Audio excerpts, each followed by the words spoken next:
Bonjour à tous, c'est Inès de Master Dressage. Dans ce 3e épisode, on va parler d'un sujet assez important. Peut-être un peu comme tous les sujets qu'on va aborder dans ce podcast, qui devrait intéresser beaucoup de cavaliers, l'achat d'un cheval en 2025.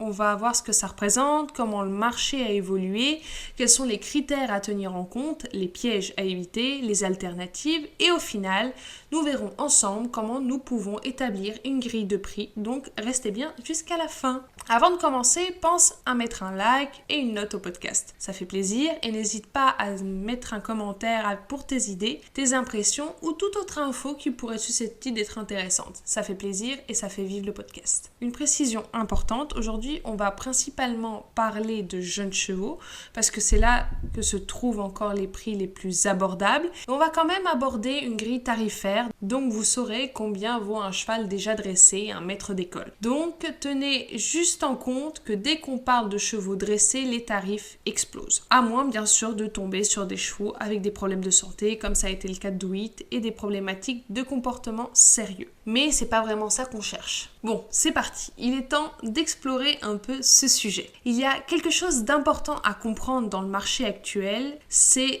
l'énorme impact qu'ont les compétitions sur les prix. On l'avait déjà vu dans l'épisode 3, les jeunes chevaux et leur formation, mais je tiens quand même à le redire si jamais certains n'ont pas encore écouté cet épisode. Les éleveurs et marchands l'ont bien compris et c'est le système qui veut ça, un cheval qui a fait le cycle classique ou de la compétition à haut niveau voit sa valeur augmenter considérablement, encore plus s'il a d'excellents résultats. Vous me demanderez pourquoi ? C'est très simple, parce que les compétitions prouvent déjà le potentiel du cheval, valident sa qualité, créent une traçabilité de son évolution, rassurent les acheteurs. C'est d'ailleurs pour ça qu'on voit de plus en plus d'éleveurs et de marchands se lancer dans les compétitions, et ce n'est pas tant pour le sport que pour la valorisation financière. Cela dit, ça ouvre aussi une opportunité. Vous pouvez choisir d'acheter un cheval de 6 ans par exemple, qui n'a pas fait ce parcours, c'est ce qu'on appelle un cheval vert, c'est-à-dire un cheval qui a du retard par rapport au cirque. Alors oui, il sera effectivement un peu en retard dans son travail, mais si vous avez les compétences pour le former, ça peut être une alternative intéressante financièrement et aussi peut-être aussi au niveau de sa santé. Alors je vais quand même pointer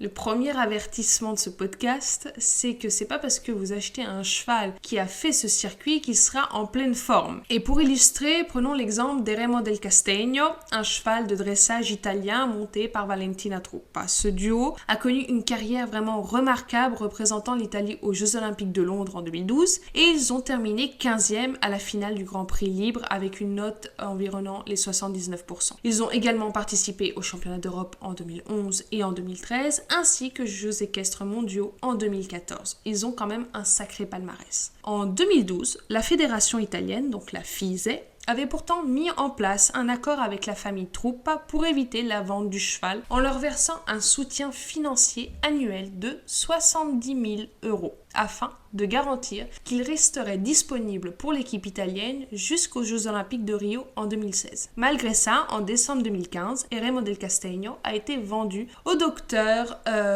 Jorge Ferreira da Rocha, je crois que c'est plus ou moins ça, désolé si j'ai très mal prononcé son nom. C'est un cavalier brésilien qui espérait se qualifier pour Rio. Cette vente a immédiatement déclenché une action en justice de la part de la FISE contre Enzo Truppa, donc le père de Valentina, pour rupture de contrat. Mais cette vente pose une vraie question. Pourquoi prendre le risque de rompre un accord aussi avantageux, donc ça reste quand même 70 000 € par an, c'est énorme. Ce qui est le plus probable, l'explication la plus probable, c'est que Valentina Truppa et son entourage savaient qu'Eremo del Castagno représentait des fragilités physiques. En le gardant jusqu'à Rio, ils auraient pu se retrouver avec un cheval hors d'usage et invendable, donc une énorme perte financière. En le vendant à ce moment-là, ils ont sécurisé une certaine plus-value, tout en évitant d'assumer les risques de dégradation de son état de santé.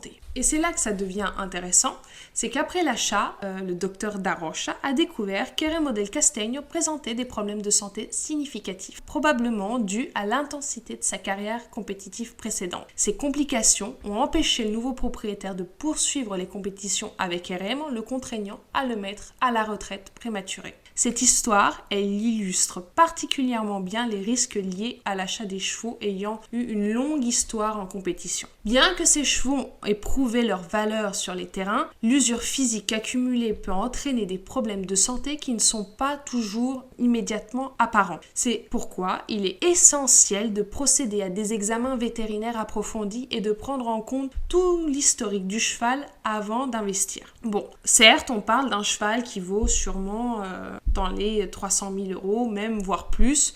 On n'a pas tous ce budget pour se permettre ce genre de chevaux. Mais ça reste quand même assez significatif et ça prouve quand même l'état actuel du marché. C'est qu'on peut se faire facilement avoir même sur des chevaux qui ont fait de la compétition à haut niveau. Bon, assez parlé potin, je pense que vous avez compris le monde du sport qui est largement sans pitié. Parlons maintenant des mécanismes du marché. Il y a encore quelques années, bien avant le Covid, des haras, commerçants, marchands, appelez ça comme vous voulez, avaient trouvé de très bons filons. Entre autres un qui est d'acheter des chevaux en lot dans des élevages à grosse échelle. Il y en a encore qui ont cette pratique, car c'est assez intéressant, surtout quand on commence à faire du commerce. Ou sinon, dans certains cas, des ventes aux enchères. Et c'est d'ailleurs exactement le principe qu'utilisait le haras du loin à l'époque. Je ne cite que, mais il devait bien y en avoir d'autres.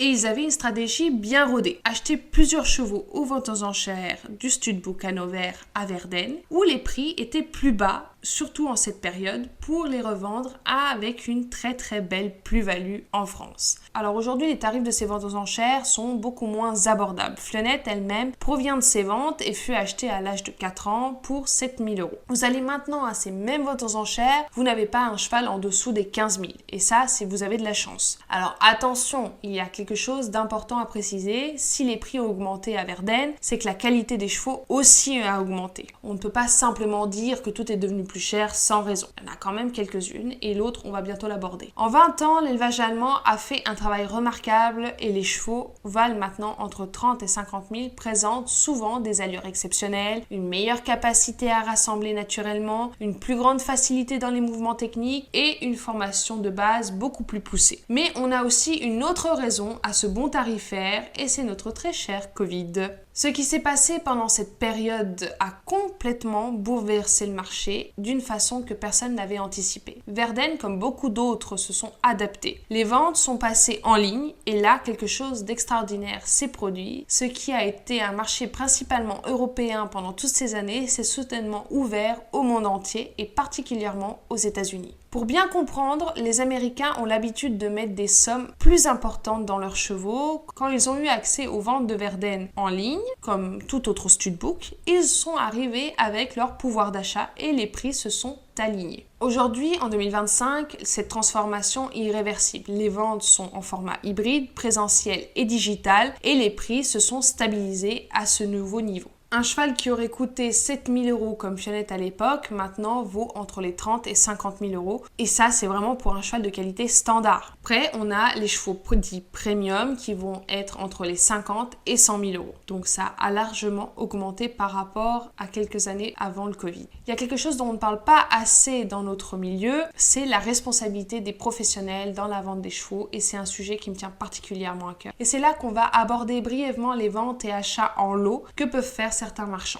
Et je vais vous parler de l'exemple de Toto, qui a été vendu vers l'âge de 3 ans et demi, 4 ans, à une cavalière qui clairement n'avait pas le niveau pour gérer un cheval de ce type. Résultat, la cavalière s'est fait très peur, la jument en a subi les conséquences. Et c'est exactement ce type de situation qui ne devrait jamais arriver avec un professionnel responsable. Après, bien entendu, outre les problèmes de comportement, nous avons découvert bien plus tard que Toto avait eu un accident poulain, ce qui la rendait inapte au sport. Outre ça, parlons aussi un peu d'actualité récente, donc en janvier 2025, donc c'est-à-dire le mois dernier, un réseau criminel a été démonté entre la Hongrie et la France, où des centaines de chevaux ont été importés illégalement avec des documents falsifiés, trompant ainsi de nombreux acheteurs sur les origines et sur l'état de santé des chevaux. Et ce n'est probablement pas un cas isolé, il est important de réaliser que ce genre de fraude peut arriver n'importe où et surtout à n'importe qui, que ça soit Hongrie, Belgique, Pays-Bas, France ou partout ailleurs. Lorsqu'on achète un cheval à l'étranger, le risque de falsification de documents et de modification des puces électroniques ou même de dissimulation de problèmes de santé est bien réel et même en France.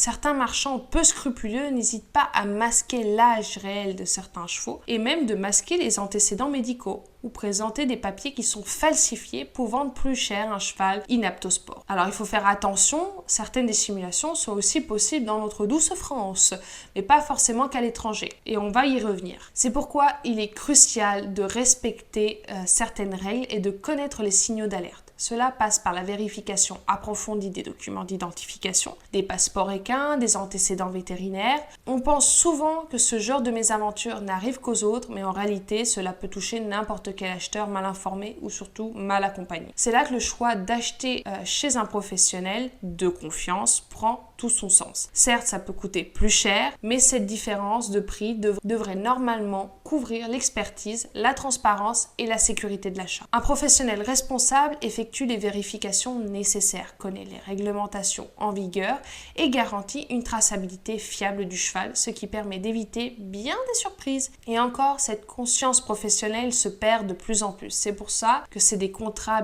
bien rédigés qui sont nécessaires pour vous protéger en cas de problème. Quand vous achetez chez un professionnel, vous payez pas juste un cheval, vous payez aussi une expertise pour évaluer votre niveau, sa capacité à vous orienter vers le bon cheval, sa responsabilité en cas de problème, et un recours possible si quelque chose ne va pas. Et ça, c'est non négociable. La plupart des pros vont vous faire payer leur expertise, ce qui à mon sens me semble normal, mais parfois ils se font une très belle commission sur votre dos. Et finalement, parfois, c'est à votre propre détriment. Bien entendu, tout le monde n'est pas comme ça, mais malheureusement, c'est une majorité. Normalement, une commission juste, c'est entre 5 et 15% du tarif du cheval. Bien entendu, seulement si le pro a totalement épaulé et ou acheté le cheval pour vous. Méfiez-vous si le professionnel marchand minimise l'importance de votre niveau ou celle du cheval. Met la pression pour une décision rapide, refuse les examens vétérinaires indépendants ou vous dit que la visite est déjà ok donc il n'y a pas besoin de la faire et ne fournit pas certains documents clairs. Et surtout, évite les questions sur l'historique du cheval. Vous avez le droit de demander et de chercher et surtout suivez votre instinct. Après, ce n'est pas parce que vous mettez le prix, forcément vous serez mieux couvert. L'actualité équestre en France le montre bien, même quand vous pensez connaître les gens, vous pouvez avoir des surprises. Donc pensez à vous protéger et passez à la loupe le moindre détail, quitte à demander plusieurs avis vétos ou même à plusieurs avis professionnels. Alors, quelle solution aujourd'hui ? Acheter un poulain dans des petits élevages français, puisque l'on est en France, mais vous aurez surtout une meilleure traçabilité et c'est vraiment ça qui est important. Vous pouvez demander à l'éleveur le contact d'autres clients pour avoir un retour sur ses produits, ce qui permettra entre autres de choisir la bonne mère. Et s'il n'est pas capable de vous donner ça, ça peut déjà vous mettre la puce à l'oreille. Bon, sauf si c'est sa première saison, là c'est une autre histoire. Acheter un poulain, certes, il faut avoir un minimum de connaissances sur les origines et connaître les caractères de chaque lignée et même quelques connaissances en morphologie pour prédire les capacités de votre futur cheval. Certains élevages peuvent garder les poulains jusqu'au débourrage, donc 3 à 4 ans pour des tarifs assez intéressants. Par contre, l'inconvénient, ça va être l'attente. Certes, vous allez payer une pension pendant 2-3 ans, voire plus en fonction de l'âge où vous achetez le poulain, plus le débourrage si vous le faites faire par quelqu'un. Mais ça va éviter de débourser d'un coup 30 000 €, voire plus en fonction des capacités du cheval que vous aurez choisi. Chose qui n'est pas possible pour monsieur et madame tout le monde. Et surtout, ça permettra de l'étaler sur plusieurs années. Vous pouvez même dépenser beaucoup moins si vous choisissez bien le poulain. Donc, au lieu de payer ces fameux 30 000 €, vous finirez peut-être avec 10 ou 15 ou voire même 20 000 € d'économie. Personnellement, c'est ce que j'ai choisi de faire pour avoir la relève de Fionnette et c'est aussi l'option que j'ai choisie avec Toto. Car de toute façon, après ce que j'ai découvert et son inaptitude au sport, je pouvais pas faire autrement. Et il était plus intéressant pour moi de la faire pouliner car je sais que je pars sur une très bonne base. Alors oui, c'est un investissement différent, mais ça permet quand même de connaître parfaitement l'historique du cheval, connaître son éducation et surtout la contrôler et étaler les coûts dans le temps. On va quand même aborder brièvement les coûts de l'élevage pour savoir ce que vous payez. La première année, c'est l'insémination et gestation. Les paillettes, donc la semence, peut être en frais ou en congelé. Elle se trouve dans une tranche tarifaire entre 500 et 5 000 € en fonction de l'étalon que vous sélectionnez. Parfois, ça peut être un peu moins ou un peu plus. Puis, ajouter les frais vétos et la saillie. Il faut tenir en compte que la jument ne va pas forcément prendre au premier essai, surtout en ce moment avec les saisons qui sont très mauvaises. Donc, certains vont faire des piqûres d'hormones, un suivi pointilleux, etc., etc. Donc là, malheureusement, j'ai pas tous les tarifs, donc ça demanderait un peu plus de recherche. Mais ça dépend aussi de quel vétérinaire vous faites confiance. Après, une fois la jument pleine, si elle a bien pris bien sûr, il va falloir compter la pension pendant ces 11 mois de gestation. Et là, tout dépend de votre région. La pension peut être du 190 comme du 350 voire plus, et ça par mois. Et ça vous faites x 11 et même encore un peu plus car il y aura aussi la naissance du poulain. Donc on peut compter encore 6 mois en plus ou plus si vous décidez de garder et de pas séparer la mère et le poulain trop rapidement. Il faudra compter le suivi vétérinaire pendant toute cette période. Pour les plus assidus, la prénaissance, la pension du poulain seul. Généralement, il faudra une vie au pré avec des poulains de son âge, donc comptez la pension jusqu'à ses 3 ans, 4 ans. Et pour finir, le débourrage. Et là, on peut monter jusqu'à 1000 €, voire plus en fonction du pro que vous choisirez. Bien entendu, je n'ai pas parlé des vaccins, des vermifuges, de la castration éventuelle si jamais c'est un mâle, l'entretien des pieds, les frais vétos en tout genre. Maintenant qu'on a une vague idée des frais de l'élevage, on va s'attaquer à une autre possibilité d'achat, c'est le cheval vert ou d'une autre discipline qui est non performant dans celle-ci ou même un PS qui serait réformé. Je dis bien PS tout simplement parce que les trotteurs avec cette incapacité, on va dire, je mets vraiment des guillemets là-dessus, à galoper, c'est plus intéressant si vous voulez pas vous embêter et avoir un cheval avec de belles allures et un galop correct, de prendre un pur sang anglais plutôt qu'un trotteur. Mais ça, après, c'est chacun voit midi à sa porte. C'est une alternative intéressante si vous avez les compétences techniques. Les prix sont plus abordables, la possibilité là aussi de former le cheval à votre main. Pour certains, moins de mauvaises habitudes à corriger, sauf si le cheval a déjà fait des courses. Et là, il va falloir être attentif à son passé, s'il a couru ou pas. Et pour finir, une éventuelle plus-value si jamais vous le revendez plus tard. Et là, pour trouver comme toutes les solutions précédentes, il faut farfouiller et surtout ne pas s'arrêter au premier essai. Pour conclure, si vous envisagez un achat aujourd'hui, voici mes conseils. Pour l'achat direct, faites toujours une visite vétérinaire indépendante et ne prenez pas le vétérinaire juste à côté. Prenez celui que vous connaissez, à qui vous faites confiance. Vérifiez tous les documents, prenez votre temps, même si on vous met la pression, si ce n'est pas ce cheval, ça sera un autre. Et faites-vous accompagner par un professionnel de confiance. Pour l'élevage, calculez bien tous les coûts sur 4 ans minimum. Choisissez votre lignée avec soin et renseignez-vous sur la morphologie de la poulinière, ses points forts et ses points faibles pour choisir l'étalon adapté. Prévoyez une marge pour les imprévus et entourez-vous des bonnes personnes. Aussi, choisissez un élevage qui a déjà un peu d'expérience si possible et qui peut vous proposer un retour client. Maintenant, abordons une grille tarifaire des chevaux de dressage aujourd'hui.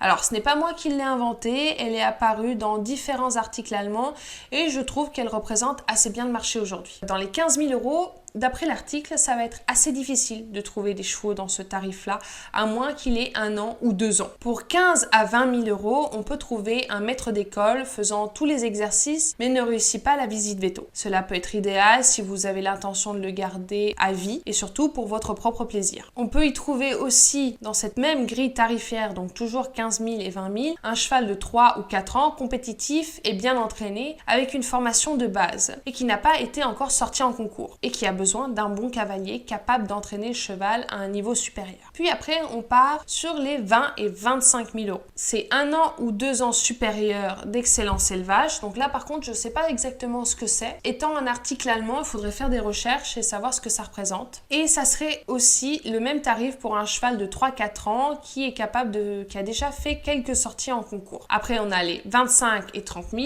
et là, on peut trouver un cheval plus mature, probablement âgé de 13 ans et plus. C'est un cheval de compétition et qui a été formé jusqu'au 3e niveau. Donc 3e niveau, pour ceux qui sont sur YouTube, je vous mettrai juste ici ce que c'est. Sinon, vous pourrez regarder dans la barre de description. Je ferai les recherches adaptées pour ça. On a aussi une perspective nationale de qualité des 3 à 4 ans. Vous achetez en gros une illusion, mais cela pourrait être un excellent investissement. Donc là aussi, c'est quand même du 25-30 000. Vous n'êtes vraiment pas sûr de ce que vous achetez si vous achetez un jeune cheval. Vous achetez un cheval qui a un potentiel. Donc c'est un jeune cheval compétitif de 5 à 6 ans, du premier au deuxième niveau. Puis après on a du 30 et 55 000. Donc là on commence vraiment à monter sur des tarifs très chers. C'est un jeune cheval extrêmement gentil de 3 ou 4 ans, un sang chaud de 7 ans à 9 ans et qui est en retard dans son entraînement. Après on peut aussi avoir un maître d'école de 10 à 13 ans de niveau de compétition régionale ou un jeune de 3 ou 4 ans classe mondiale. Et un jeune cheval de 6 à 10 ans de bonne qualité et compétitif sur les compétitions amateurs. Ou sinon, un maître d'école de 10 à 14 ans. Puis après, là, on monte sur du 55 et 75 000. Un cheval jeune de 3-4 ans d'équipe, de qualité équipe. Donc là, à mon avis, on est sur de l'équipe équipe allemande, équipe de France, etc. Un cheval qui peut éventuellement aller au championnat du monde jeunes chevaux. Ou un 4-5 ans d'aussi bonne qualité qui a été initié au base du dressage, ou sinon un espoir en compétition en niveau national avec un potentiel FEI, donc sur du 5-7 ans. On peut avoir un cheval de niveau Saint-Georges, compétitif en régionaux de 9 ans à 14 ans, ou un maître d'école qui a fait aussi circuit FEI, plus âgé et raisonnablement solide. Raisonnablement solide, ça veut dire qu'il a quand même quelques séquelles, pas totalement en santé. Ou sinon, un étalon reproducteur d'âge moyen. Là, on va passer aux 75 000 et 125 000, un cheval de 5 à 6 ans de classe mondiale, un très bel étalon reproducteur agréé de qualité et âgé de 3 à 4 ans,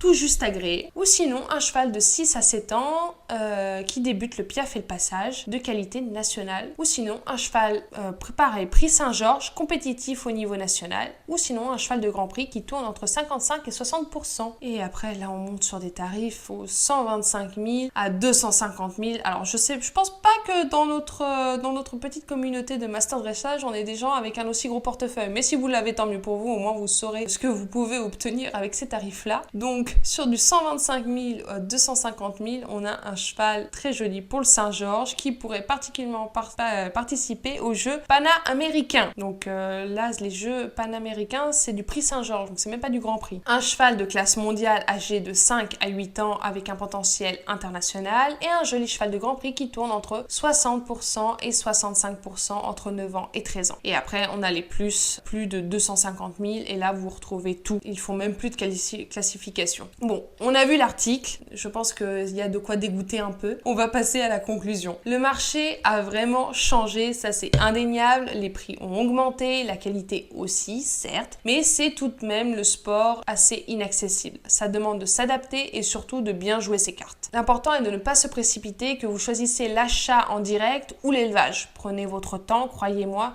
je sais de quoi je parle, j'en ai fait les frais. Si vous voulez approfondir ce sujet ou être accompagné dans votre projet, retrouvez-moi sur masterdressage.net ou sur mon compte Instagram masterdressage. Et vous, que choisirez-vous comme méthode pour acheter votre futur compagnon quadrupède? Écrivez-le moi en commentaire, j'ai hâte de vous lire. Et à samedi prochain pour un nouvel épisode de podcast sur toute votre plateforme préférée. Bonne progression, à bientôt!